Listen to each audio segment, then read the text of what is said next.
संसद के दोनों सदनों में उठा यूपीएससी सीसेट पेपर विवाद का मामला।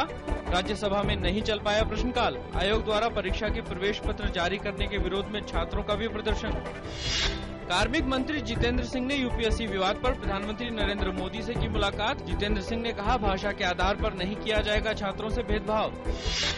देश भर में महिलाओं के खिलाफ तेजाब के हमलों की बढ़ती घटनाओं पर उच्चतम न्यायालय ने चिंता व्यक्त की। ऐसे हमलों के पीड़ितों के समुचित पुनर्वास के लिए केंद्र और राज्यों को दिया नोटिस। उत्तराखंड के मुख्यमंत्री हरीश रावत विधानसभा उपचुनाव में धारचूला सीट से जीते।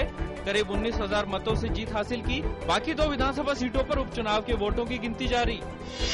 विदेश मंत्री सुषमा स्वराज काठमांडू के लिए आज होंगी रवाना। 23 वर्षों में पहली बार हो रही है भारत नेपाल संयुक्त आयोग की बैठक। यात्रा के दौरान वे नेपाल के शीर्ष नेताओं से विभिन्न मुद्दों पर करेंगी चर्चा। कारगिल विजय के 15 साल पूरे होने पर द्रास में सेना प्रमुख जनरल विक्रम सिंह ने वॉर मेमोरियल में शहीदों को दी श्रद्धांजलि। इस मौके पर उन्होंने कहा कि भारतीय सेना सीमा पार से होने वाले किसी भी हमले का जवाब देने में है सक्षम।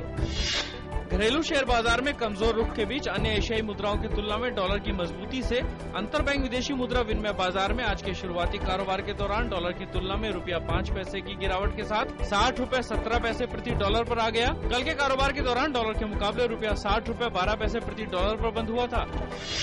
निवेशकों की ओर से मुनाफा वसूली किए जाने से बम्बई शेयर बाजार का सेंसेक्स आज के शुरुआती कारोबार में 25 अंक कमजोर होकर 26,247 पर खुला। निफ्टी भी 10 अंक की गिरावट के साथ 7,820 पर खुला। अल्जीरिया का एक विमान हुआ दुर्घटनाग्रस्त। विमान का मलबा माली के पास मिला। 116 लोगों के साथ इस विमान ने बुर्किना फासो से राजधानी अल्जीयर्स के लिए भरी थी उड़ान।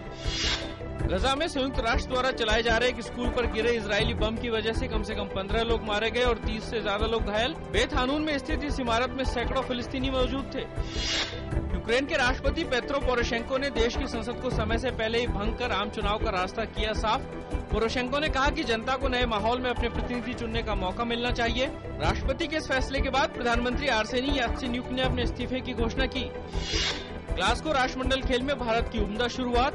पहले दिन भारत को मिले 7 मेडल। भारोत्तोलन में सुखुन डे और संजीता खुमुचाम ने स्वर्ण पदक पर किया कब्जा। वहीं मीराबाई को मिला रजत पदक, जबकि गणेश माली को कांस्य से करना पड़ा संतोष। जूडो में सुशीला लिखमाबाम और नवजोत चाना को रजत पदक। कल्पना थाउडम को मिला कांस्य पदक।